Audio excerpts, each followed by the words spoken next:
Heads up, because you're in the Hoodwood. I'm the Black Bandit, KJ Green, welcoming you to another edition of Sports from the Hoodwood. Coming up in this edition, pitch rigging in Major League Baseball, how micro bets could rock the grand old game. Are we packing the moving trucks for UCLA? How a historic team might be relocating. What teams I think are locks to make the college football playoff? There are more than a few of them that have hardy questions about if they are viable to make the CFP. The Week 11 NFL picks, Hoodwood College Football Hot 5, Phat Dap, Head Slap, and a myriad of takes, wisecracks, all sorts of things. Snuffy's ready. I'm ready. Are you? Put your crash helmets on. Buckle your seatbelts. Sports from the Hoodwood coming at you. Let's go. You're tuned in to Sports from the Hoodwood, the internet's foremost location for the most honest, unfiltered commentary and insight on the world of sports. Now, once again, here's Hoodwood's hometown hero, KJ Green. Greetings from the Hoodwood, where we're still trying to figure out what time sunset is, because we're just all sorts of scrambled about the time changes. I'm your man, KJ Green, welcoming you to another edition of Sports from the Hoodwood. And right off the top, we're going to hit a serious topic. Snuffy asked the $1 million question. How do you rig pitches? This is a serious and complex matter before Major League Baseball, and something they need to get out in front of and try to squash before it gets a little bit more out of control. Cleveland Guardians pitchers Emmanuel Clase and Luis Ortiz were charged with fraud, conspiracy, and bribery stemming from an alleged scheme to rig individual pitches. Now, this led to a number of gamblers winning hundreds of thousands of dollars, and some of this money kicked back to these specific players. Now, according to an indictment unsealed by federal prosecutors just this past Sunday, Clase and Ortiz could each face up to 20 years in prison for wire fraud conspiracy, 20 years for honest services wire frauds conspiracy, 20 years for money laundering conspiracy, and 5 years for conspiracy to influence sporting events by bribery, according to prosecutors. This is serious business, folks. This isn't something like, oh, somebody betting on horses or betting on basketball games. This is attempts to influence how games are bet on, and these players doing undue processes to influence bets, to rig bets, if you will, to be able to make money off of them. Now, let me see if I can explain this in a layman's terms. There are a number of different betting houses. I mean, you know, FanDuel, BetMGM, for example. Some of these betting houses and betting companies have things that are known as micro bets, where, if you remember, like in the Super Bowl, there are prop bets. If the coin toss is heads or tails, if somebody would stutter or stumble in the national anthem, there's all sorts of little bets, prop bets they're mostly known as. But with baseball, they're known more as micro bets. And there have been these prop bets or micro bets if specific pitchers would throw a strike or a ball on their, say, the first pitch of the second inning, that this pitcher would throw a strike. People would make bets on it. People can make bets on damn near anything in sports nowadays. And it doesn't surprise me that someone would try to use undue influence or bring various pressures to bear to tilt the scales one way or another and make money on it. Now, in the allegations, both Clase and Ortiz have been part of gambling kickbacks involving these micro bets on first pitch of the inning bets. Now, Ortiz had been placed on the non-disciplinary paid leave by Major League Baseball twice. Once through July 17th and again after August 31st. Clase was put on a non-disciplinary leave by Major League Baseball, and he was basically, the Guardians were hamstrung because they couldn't use Clase or deal him by the trade deadline, which was July 31st, or the the date that the postseason rosters became finalized, which was August 31st. Now, Klaus being an all-star and their top closer, now keep in mind that the Guardians were in a heated playoff race with the Tigers for the AL Central title, a race that they eventually won, even though they got knocked out by the Tigers in the wild card round. Now, you will recall in 2024 that Padres infielder Tupido Mercado got a lifetime ban after he was discovered that he had placed 400 bets on various baseball games. And earlier this year, MLB Phat was fired by Major League Baseball for sharing legal sports betting accounts with friends. This is just getting to be a very, very messy situation. Now, in each Major League clubhouse, there is a big sign warning players, if you bet on baseball, you're facing a lifetime ban. Pete Rose went to his grave under this ban. Shoeless Joe Jackson has been gone 70 years, and he's still under that ban. Something like this, again, like with NBA bets and this whole scandal going on with them, this again calls into question the integrity of the game. If we cannot trust that the games that we are watching are on the up and up, this will damage the credibility and the fabric of sports. And you wonder how many players that this could possibly affect. Right now, with it being Klaus and Ortiz, two players from the same team. But you wonder, and it leaves the question, will this reach further? And of course, you know that the eggheads in Washington are looking at this going, really? Bets? Illegal bets? Do we need to call into question the antitrust exemption that you have? You can't regulate your own house. Do we need to step in? The last thing Major League Baseball needs is the feds poking their snouts around and making their operation put under more scrutiny. Gambling on the game is a Pandora's box that sports really didn't need to open. And there's so much money from the FanDuels, from the DraftKings, from the BetMGMs, to name just a couple of them. There is so much money that is involved here that it's hard to ignore. But you have to wonder, how much of this money is flowing back to the players, and how many players may possibly be involved in micro bets, betting on the game, betting on other sports. If this reaches further, this could have a serious effect on sports in general, not just Major League Baseball, not just the NBA, but all sports. Now, like I said before, like I've said in previous weeks, I present lines of of football games, but I always strongly stress that they're for entertainment and comparison purposes only.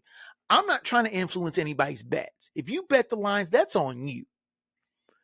But players taking kickbacks and influencing their own games and these micro bets, again, damages the integrity and credibility of pro sports. This needs to be squashed. And Klaus and Ortiz, if they are found to be guilty of this, they need to be out of baseball. Period. Out. No 1 year suspension, no slap on the wrist, no $1 million fine. Kick them out. There's no place for this in baseball or sports in general.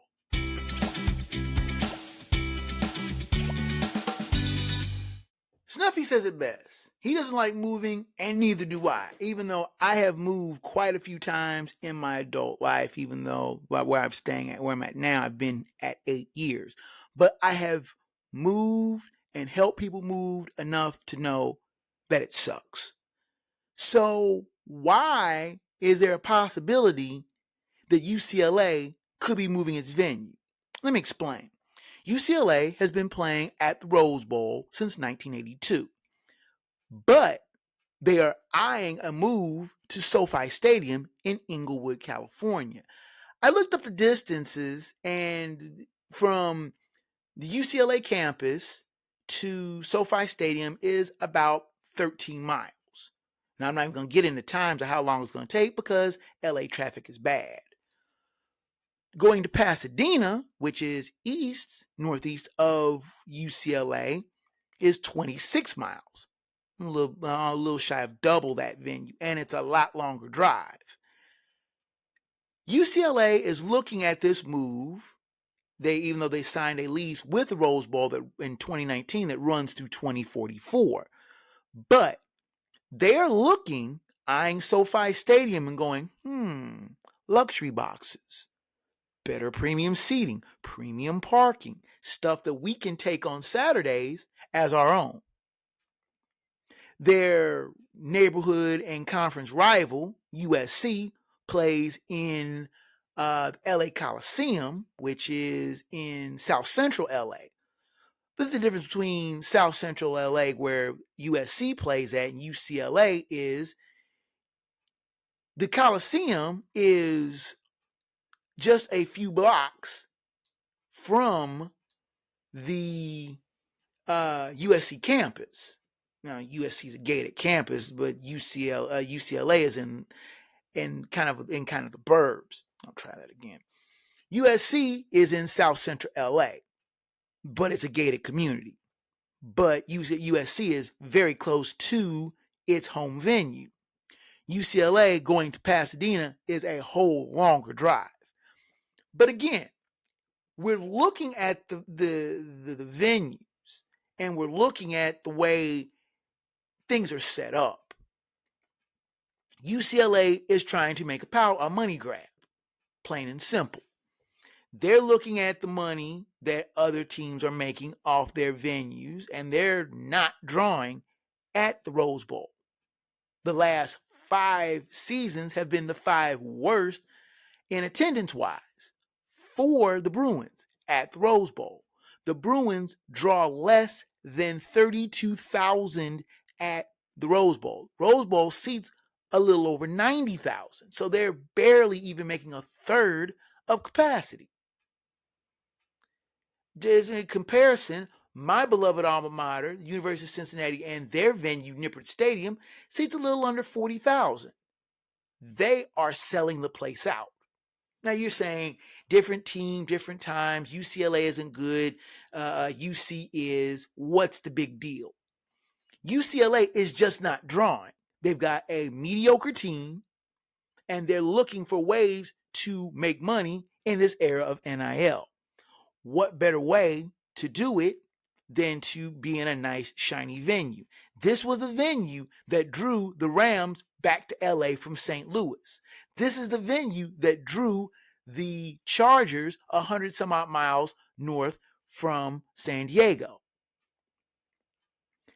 For the longest time, college football was big-time football in LA. From 1995 to 2016, there was no pro team in LA.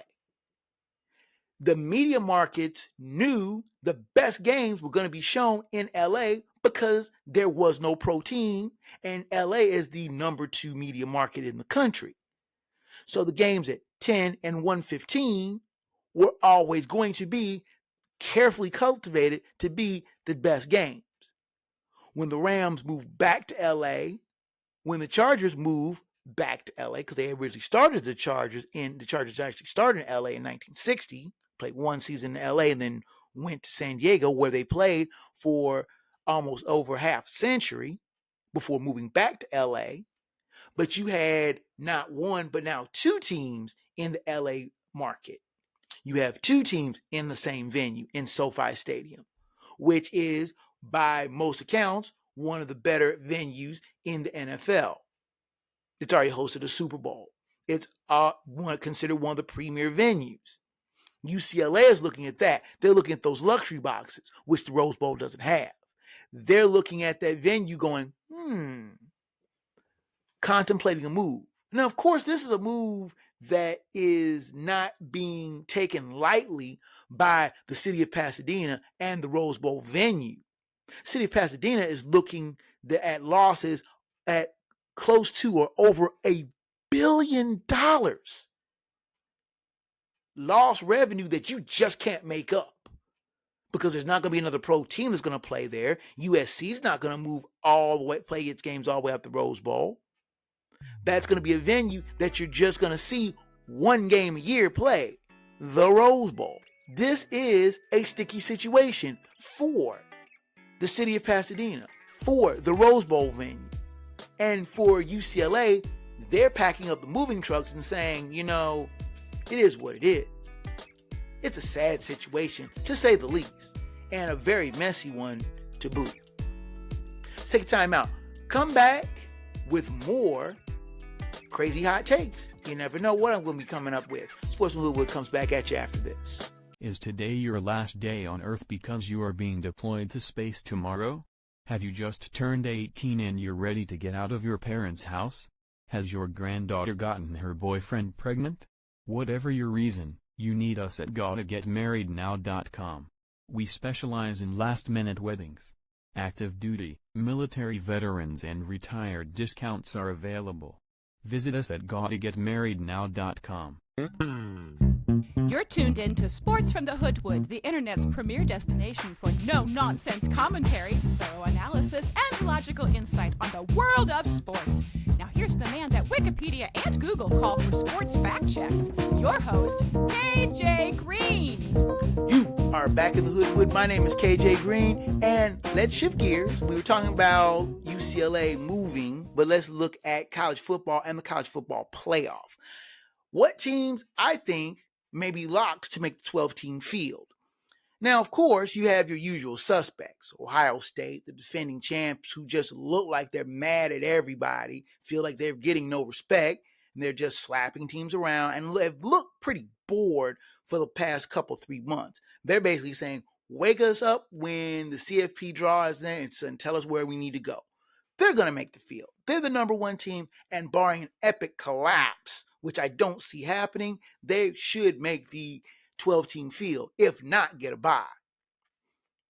Also from the Big Ten, we have Indiana. Now, the Hoosiers have burst on the scene like a comet. No one saw Kurt Cignetti's group making the kind of appearance that they make. They remind me of my beloved Bearcats in 20 and 21, where they basically pushed their way onto the scene. They took the first season, built on it, and made a push to the playoff. Now, the path to the playoff is a lot easier than it was in 21. There's 12 teams opposed to 4. But Indiana reminds me of the team that kind of busts on the scene and is kicking ass and taking names and are forcing teams and the CFP in general to take notice. Now, we'll turn to the SEC, where you have your usual amount of suspects. Texas A&M, Ole Miss, Alabama, Georgia. This may very well be an SEC eliminator, because all 4 teams aren't going to get the automatic bye, even though SEC honks like Paul Feinbaum want as many SEC teams in as possible, which I think is a little bull.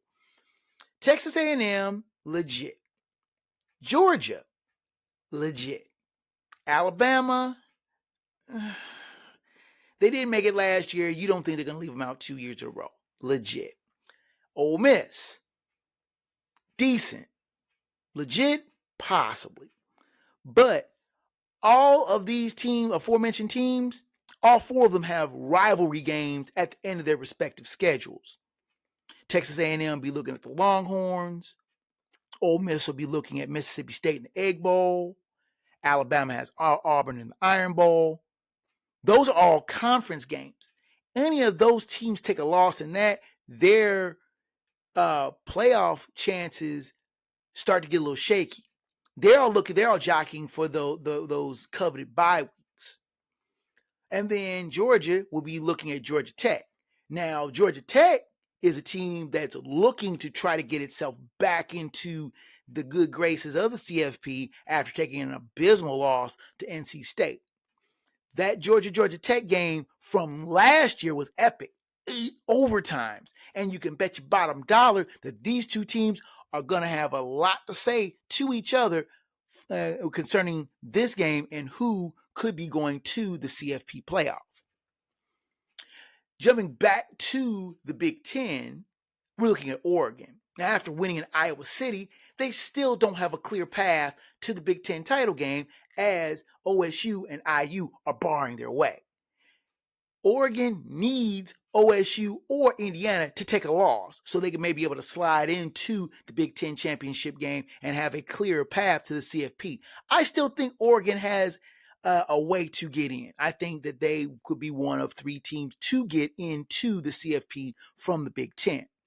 But they still have their work cut out for them. And as I've said before, I can't give a bye to a team that didn't even play in their conference title game, but you're going to arise them to an elevated status? No. They can still get in, but I still think their path may be a little bit harder. Looking at the ACC, Virginia and the aforementioned Georgia Tech, both of these teams have a way in, but they have too many warts if they take another loss. If Georgia Tech loses to Georgia after Thanksgiving, that might shoot their chances of making the CFP to just winning the ACC title game. If they can win the ACC title game, they'll get the automatic bid. But like I said, they have too many warts to get an at-large bid. Now looking at the Big 12, there's a 3-way logjam here. Texas Tech has the leg up to get to Dallas. The BYU Cincy Showdown next Saturday may very well be an eliminator game for the Big 12 title game. Winner going more or less having an inside track to get to Dallas to face Texas Tech, and the loser, they'll have 2 conference losses, and that might be all she wrote for the CFP. I still say my beloved Bearcats have the clearest path. They just need to keep winning. They win out, they go to Dallas. And like I said, we'll more likely face the Red Raiders. BYU's on the same path. Neither of these teams can afford to take a loss if they want to avoid the morass of teams that lurk behind them. There are a bunch of 2-loss teams in the Big 12, one of which is Utah, who already has a win over BYU. I beg your pardon. They lost to BYU, but they've beaten Cincinnati. A 2-loss Big 12 team may not be able to get into the CFP field, with the Honks already trying to give free passes to SEC teams and Big 10 teams. The Big 12 doesn't have that kind of goodwill from the CFP to be able to afford losses. The teams that are in the Big 12, the winner, of course, is going to go. But there'll be a high question if there are other teams that can make it out of Big 12. This CFP is going, like I said, I've said it before and I'll say it again. It's messy. It's going to be crazy. I mean, I remember the late, great John Saunders saying the games itself are the playoff. But the playoff to the playoff, the games are just a lot of fun to watch. And I enjoy it, but it's going to be really, really tough to figure out what team's going to get in.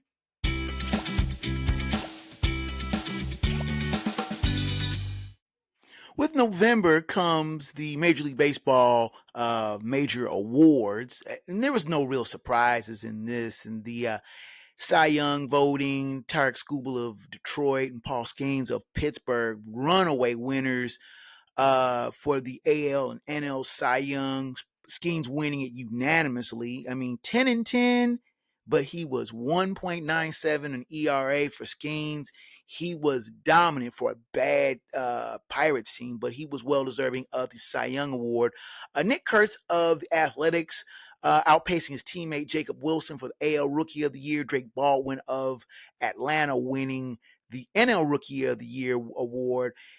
Stephen Vogt of Cleveland winning the AL Manager of the Year, and Pat Murphy of the Brewers winning the NL Manager of the Year. No real surprises here.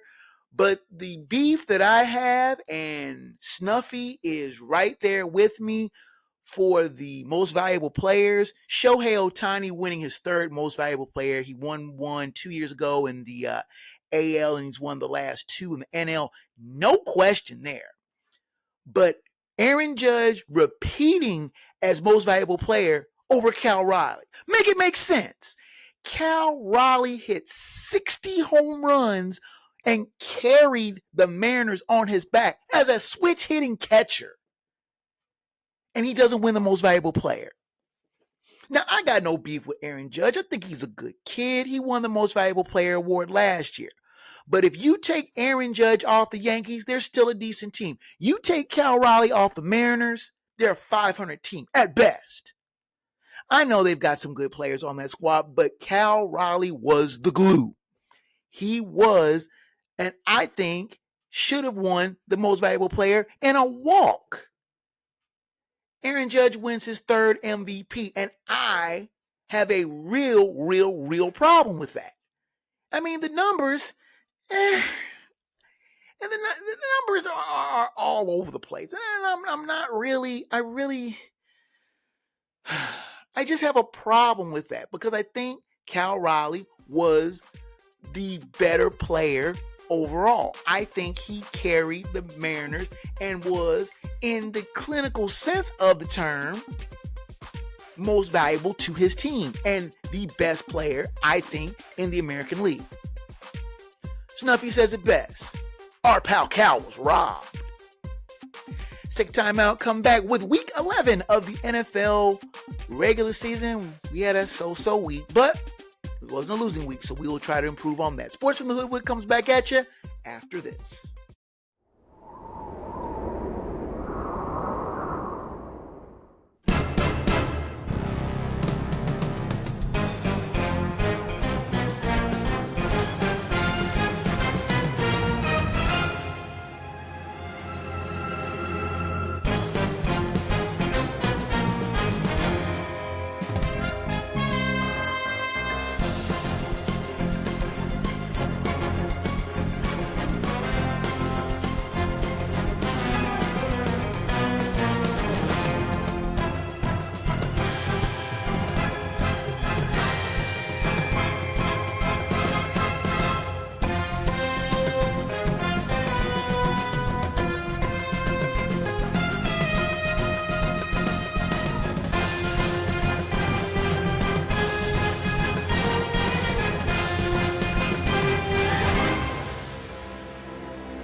You are tuned in to Sports from the Hoodwood, the internet's foremost location for opinion, analysis, and insight on the world of sports. Here now is the man banned from sports trivia contests in 38 states and 4 Canadian provinces, and not to mention Guam. Your host, KJ Green. You are back in the Hoodwood. Let's get into the Week 11 NFL picks. Decent week for the home team. It started out kind of shaky with some picks that I was like, oh boy, why are these going to do this to me? But I picked up some games in the late and the primetime games, and that combined with the Thursday. 8-6, I'm not going to complain. It's a winning week. I'll be happy with that because if I start complaining, oh, just 8-6, then I'll end up with a 4-win week and I'll be moping and wishing I had an 8-win week.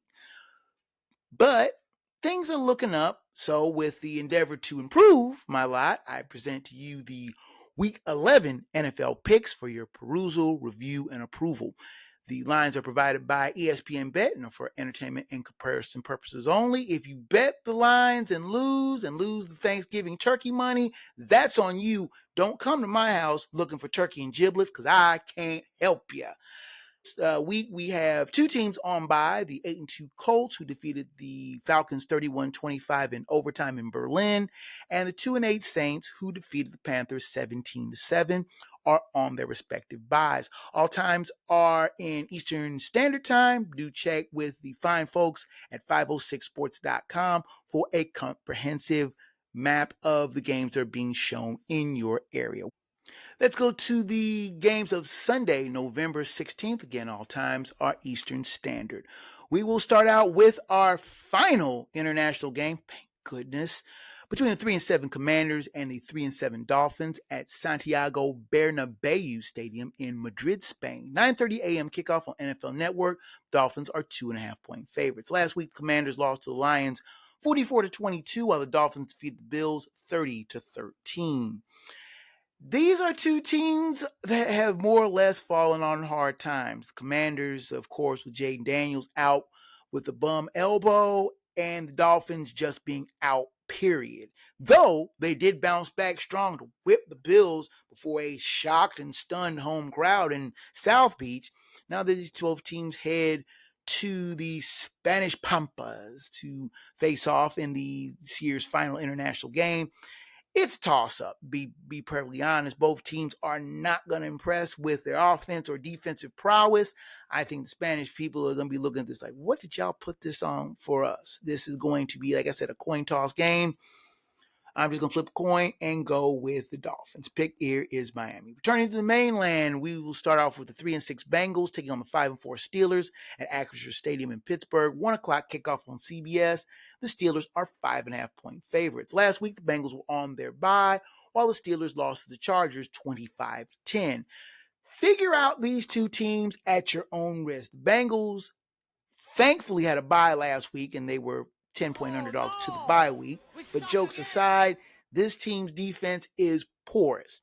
The only team that could be match them for Swiss cheese standard is the Steelers. Even though the Steelers have a 5-4 record and have a upset win of the Colts under their belts, their defense is very, very suspect. Now their offense, Aaron Rodgers, he's getting old. Father Time is undefeated. But he may be able to pilot the Steelers enough against the weak Bengals defense to be able to put up points. Will he be put in another shootout like he was a few weeks ago, where Joe Flacco stunned the masses with a come-from-behind victory? This looks like this could be another shootout, but I think the Steelers will be able to hold serve at home. The pick here is Pittsburgh. Next on the docket, we have the 6-3 Bears taking on the 4-5 Vikings at US Bank Stadium in Minneapolis. 1 o'clock kickoff on Fox. The Vikings are 3.5-point favorites. Last week, the Bears defeated the Giants 24-20, while the Vikings lost to the Ravens 27-19. The Bears have been a pleasant surprise. Caleb Williams has looked like he's getting more and more comfortable in Ben Johnson's offense. The problem is you're never sure which Vikings team is going to show up. Is the team that showed out against the Lions or the team that basically turtled itself against a so-so Ravens team? Playing at home, I think bears well usually for the Vikings, but I don't think, I have to look that up, I don't think the Vikings have won at home under, well, no, I take it back. Let me try that again. We'll cut that. Next on the docket, we have the 6-3 Bears taking on the 4-5 Vikings at US Bank Stadium in Minneapolis. 1 o'clock kickoff on Fox. The Vikings are 3.5-point favorites. Last week, the Bears defeated the Giants 24-20, while the Vikings lost to the Ravens 27-19. The Bears look fairly sharp and rallying to beat the Giants. Caleb Williams is growing nicely and maturing nicely under Ben Johnson's steady hand and tutelage. Going to the Great White North to face their bitter division rivals is asking a little bit much. The Vikings did knock off the Bears early in the season behind J.J. McCarthy, who is again nursing an injury. Will he be ready to go come game time? Is anybody's guess.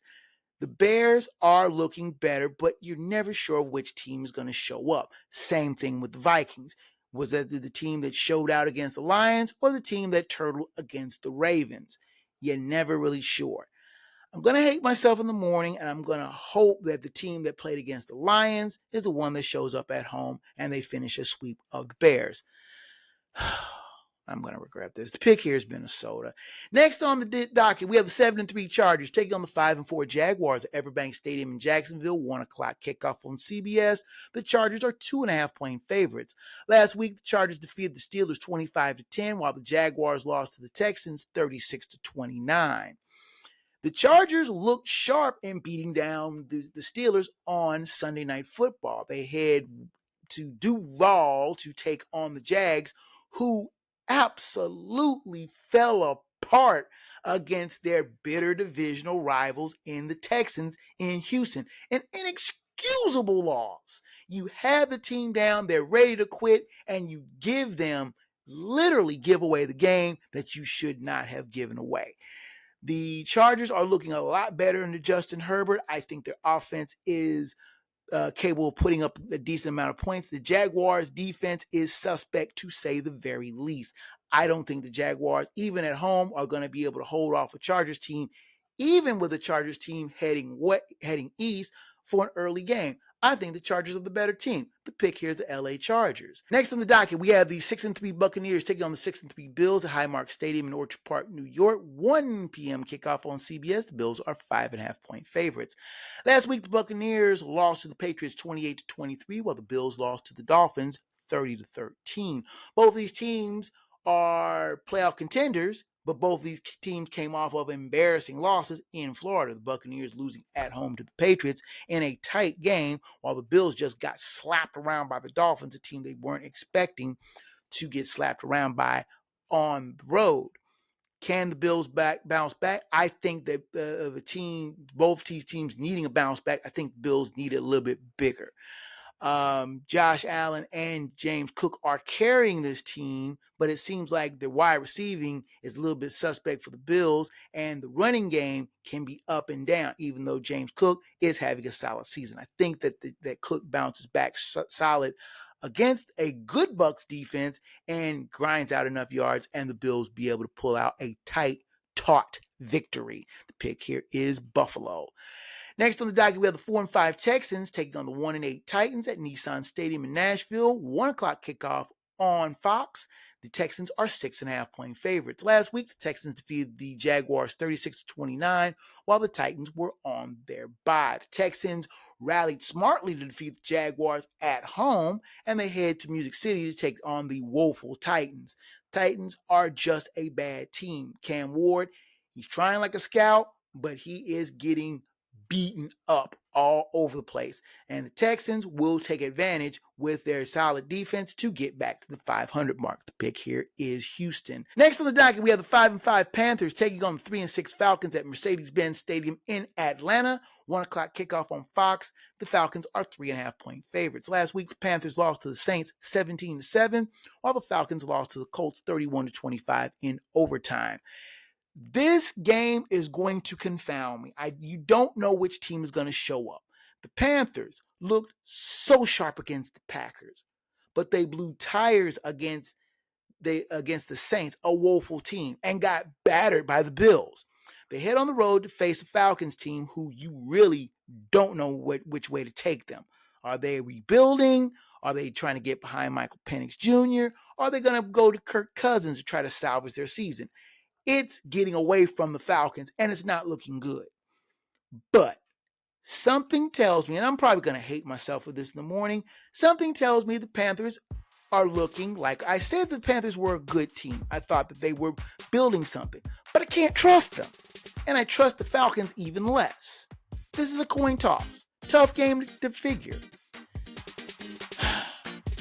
I'm giving you one more chance, Carolina. You make me look like a fool again, I'm not picking you anymore. Stop the cap. Book it. The pick is Carolina. Let's take a timeout. Come back with the rest of the Week 11 docket. Try it again. Let's take a timeout. Come back with the rest of the Week 11 docket. Sports from the Hoodwood rolls on after this.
You're tuned in to Sports from the Hoodwood, the internet's foremost location for the most honest insight, thorough analysis, and unfiltered opinion on the world of sports. Now, once again, here's the man of the hour, After Hours, your host, KJ Green. You're back in the Hoodwood. Let's continue with the Week 11 NFL picks. Next on the docket, we have the 5-3-1 Packers taking on the 2-8 Giants at MetLife Stadium in East Rutherford, New Jersey. 1 o'clock kickoff on Fox. The Packers are 7.5-point favorites. Last week, the Packers lost to the Eagles 10-7, while the Giants lost to the Bears 24-20. This matchup of ancient NFL rivals in the Jersey swampland sees the Packers trying to rebound off of a defensive struggle with the Eagles on Monday Night Football. They stay on the road to face the Giants, who lost to the Bears in the midway and blew yet another double-digit lead, that which cost Brian Daboll his job. The Giants, without injured Jackson Dart, turn to famous Jameis. Jameis Winston will get the start for the Giants, and he is happy as a pig in slop to be taking on the sloppy Giants. But will it make a difference against the Packers? No. Packers will bounce back strong to whip the Giants and stay in contention in the NFC North. Pick is Green Bay. Turning to the late games, we start with the 7-2 Seahawks taking on the 7-2 Rams at Lumen Field in Seattle. 4:05 kickoff on Fox. The Rams are 3.5-point favorites. Last week, the Seahawks defeated the Cardinals 44-22, while the Rams defeated the 49ers 42-26. Both teams coming in after scoring 40 or more points in their last contest. The Seahawks had no problem with the Cardinals jumping out to a big lead and coasting to a pretty easy win, while the Rams pulled away late from the 49ers. This is a sneaky good matchup for control of the NFC West. I think that Sam Darnold will bounce back after a mediocre start. The Seahawks defense basically carried the home team in their last win, and I think that this will be a fairly exciting game. That being said, I still don't think the Rams are the better overall team all the way around. Matthew Stafford's playing at MVP level, and the Rams offense is a little bit more rounded. I think the Rams will take the win on the road. I think the pick here is the LA Rams.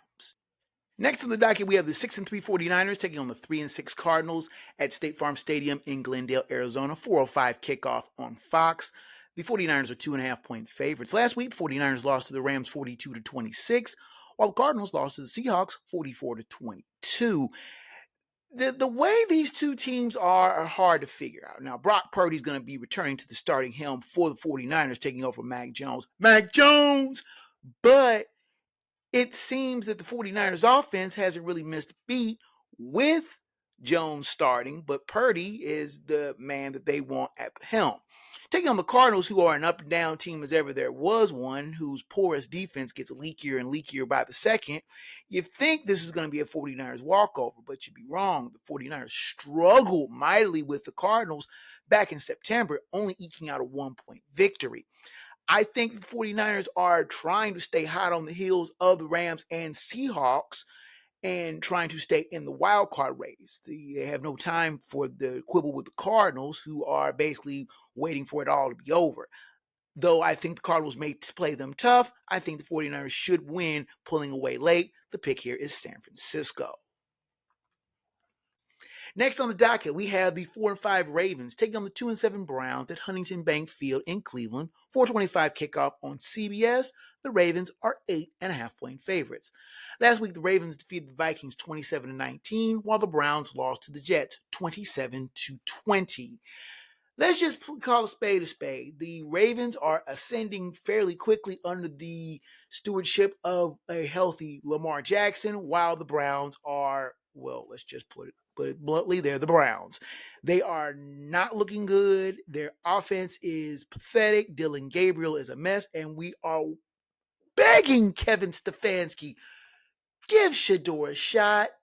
If he doesn't work out, at least you gave him a little bit of a shot. But Dylan Gabriel is not the answer. And with the Ravens looking more and more like a rejuvenated team, this is not the time to be catching them.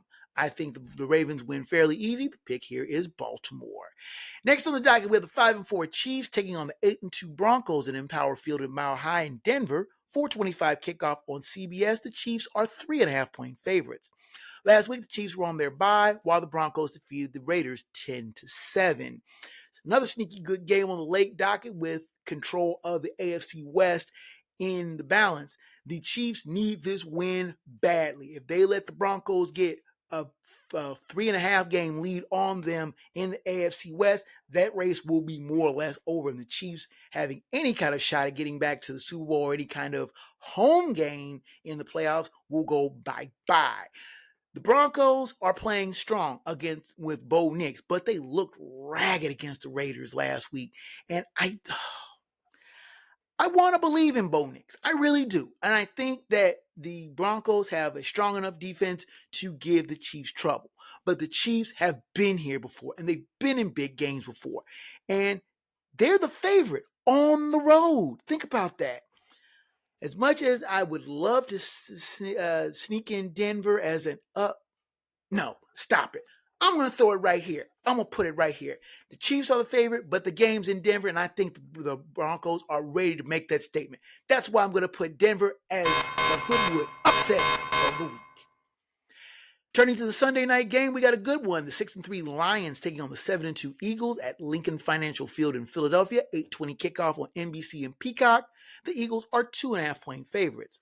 Last week, the Lions defeated the Commanders 44-22, while the Eagles defeated the Packers 10-7.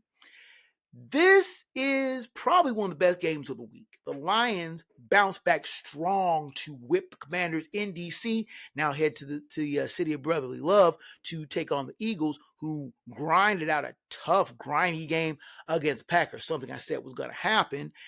These two teams are a contrast in style. The Lions want to put the offense in high gear and use the two-headed monster of Jahmyr Gibbs and David Montgomery to wear people out and use the passing of Jared Goff. Meanwhile, the Eagles want to grind. They want to play a grimy, gritty game. Jalen Hurts, he's a winner. He knows how to win, and he knows how to get just enough out of an Eagles team to get them a win. But their defense is playing decent and solid, and I think that will be probably the best test of the Lions the whole year. Tough call on this one, but I'm going to lean to the Eagles because I think that their defense will be able to slow the Lions offense down. The pick here is Philadelphia. Finally, the Monday night game is the 3-5-1 Cowboys taking on the 2-7 Raiders at Allegiant Stadium in Las Vegas. 8:15 kickoff on ABC and ESPN. The Cowboys are 3.5-point favorites. Last week, the Cowboys were on their bye. The Raiders lost to the Broncos 10-7. This is a game, once upon a time, would have probably been one of the bigger glamour games of the season. Two high-powered, glamorous teams battling out on the primetime stage. Now it's a forgettable Monday nighter. No one wants to see the Cowboys fart around and probably blow a lead, and the Raiders are just punchless beyond Ashton Genty, who I really love and is stuck behind an absolutely atrocious team. This is going to be a coin flip game. I think the Cowboys go to Vegas and pull out a ugly win. The pick here is Dallas, and there you have it. Last week I went 8-6. Not the best of weeks, but I'll take a winning week. The lock was correct and the upset was incorrect. Overall, I'm 99, 49, and 1. 9-1 on the locks and 5-5 on the upsets. Let's take our final timeout. Come back with the Hoodwood Hot 5, Phat Dap, Head Slap, and the final word from the wood. Sports from the Hoodwood heads down the home stretch after this.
You're tuned into Sports from the Hoodwood, the internet's foremost location for no-nonsense commentary, insight, and opinions on the world of sports.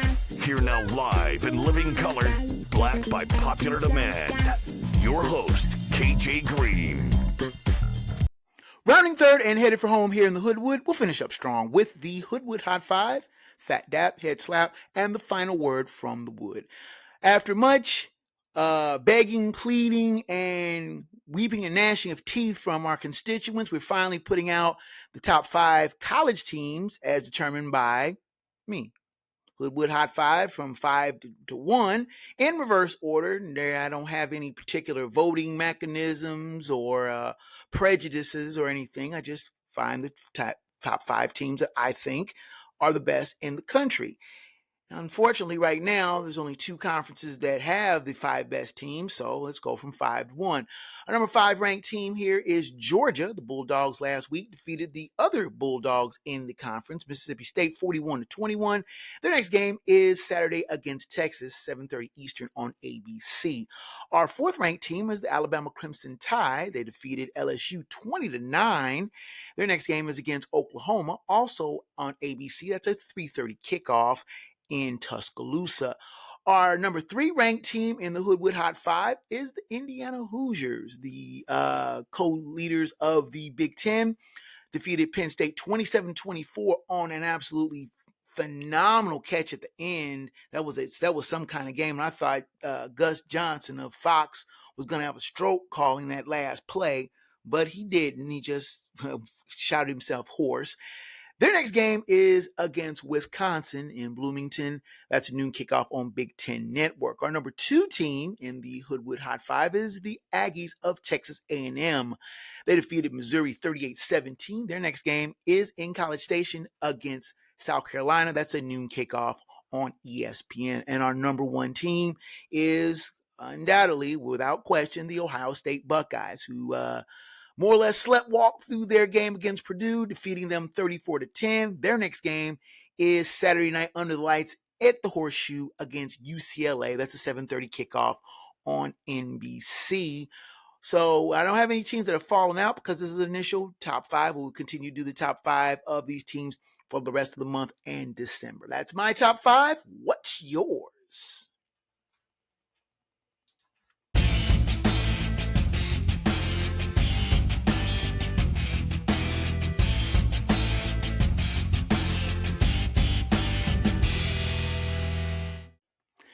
For our Phat Dap and Head Slap of the week, it's rare when the Phat Dap and Head Slap are the daily double, where they both are the same, both side, either side of a coin. But our Phat Dap goes to Sam Houston State. I call them the pretend Bearcats because the real Bearcats have a C, but that's neither here nor there. They won their first game of the season after starting 0-8. And it wasn't against a cupcake. It was against Oregon State, a team that's just been snake bit this season. The Beavers led 17-0 midway through the second quarter, but the Bearcats rallied with a kick return touchdown and a blocked punt return score with 8:29 remaining. And Sam Houston State came back to win its first game of the season despite being outgained 474-157. Are you kidding me? You had no offense, but you managed to rally to get the win. Now we're looking at one winless team in the country. I'm looking at you, UMass. Why are you shooting off fireworks after your first score when you're down 40-0? Make that make sense. But they've got 2 more games to get off the schneid. I'm looking at you, UMass Minutemen. It's all up to you. And the head slap of the week, of course, goes to Oregon State. They started out 0-7, but they took Houston, not Sam Houston State, Houston, the Cougars. They took them to overtime, but they finally got a couple of wins. And Sam Houston State was supposed to be their winless patsy that they were going to be able to go out on senior day with, their home finale. But you go out like that? I mean, I know the Pac-12 is being rebuilt and there's going to be more teams, and Pac-12 finally got a media deal with USA, and there's going to be a lot of state teams that are going to be in there. Oregon State, Washington State, San Diego State, Fresno State, those are all going to be in the new rebuilt Pac-12. But the Beavers are looking more bound, and they may be a walkover patsy for a few teams in the rebuilt Pac-12. They need to really get their stuff together. Now, without much further ado, let's go to the final word from the Wood.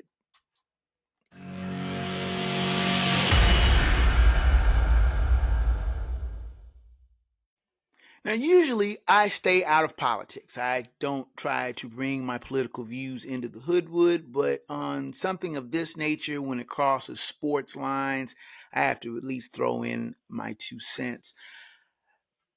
Donald Trump wants the soon-to-be built stadium in Washington to be named after him. The Washington Commanders have been playing at Northwest Stadium since 1997. The stadium is antiquated, to say the very least. It's outdated. It's falling apart. Washington's new owner, the Commanders' new owner, wants to build a new stadium. So he is building a stadium with mostly private funds, but there are some public funds in there, at the old RFK Stadium site where the Washington Redskins, as they were known then, had many of their glory days, winning 3 NFC titles in the 45 years that they were in that stadium. First was known as DC Stadium, then was changed to RFK Stadium. Take a note of the name RFK Stadium, named after the late Senator Robert F. Kennedy, who was assassinated in 1968. They renamed the stadium after Kennedy in 1970. If you think of any stadium with someone's name on it, it's a memorial stadium. Jack Trice Memorial Stadium in Ames, Iowa, for the first player of color for Iowa State who was tragically killed. Nippert Memorial Stadium, the full name of Nippert Stadium in Cincinnati is the James Gamble Nippert Memorial Stadium, named after Jimmy Nippert, who passed away after a spike wound turned into blood poisoning in 1925. If you think of any memorial stadium, it's named after someone who has passed away. As far as I know, Donald Trump is not dead. To name a stadium after someone who is living is the ultimate edifice of vanity. It's the ultimate temple of self-centeredness, narcissism. Washington is a very, very popular team in the DC area. Washington Commanders tickets have always been a tough get. But to name a stadium after someone who is still living, and this stadium won't be finished at least until 2029. Donald Trump thinks that this should be a monument to him, something that glorifies him. I think it is the dumbest idea going. And trust me, the 47th president has had a lot of stupid ideas. This one just takes the cake. Washington should name its stadium after whoever it feels like, whether it's a company or a memorial to soldiers, even though Soldier Field in Chicago is named after soldiers, or someone of historical prominence. A stadium should not be named after a living person. More importantly, it should never be named after Donald Trump. And that is the final word from the Wood.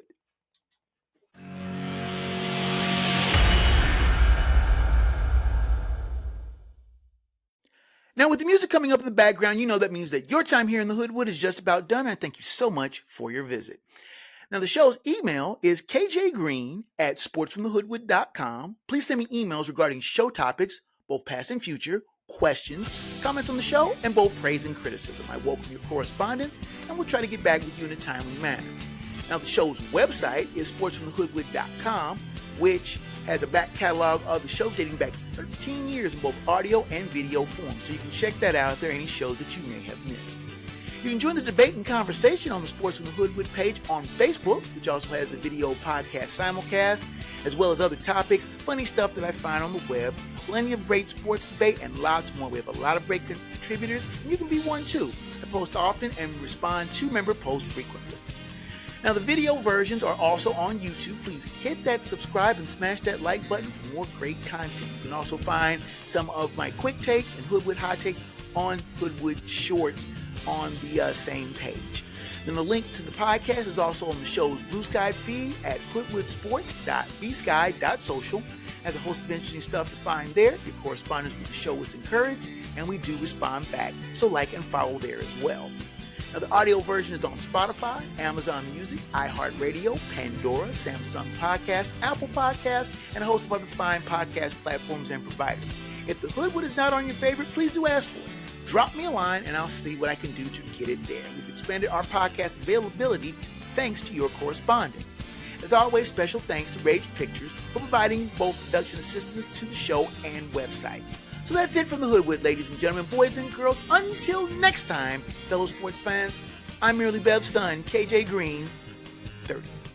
Sports from the Hoodwood Is a Black Bandit Productions and Enterprises presentation. of a 551 Audio and Films production.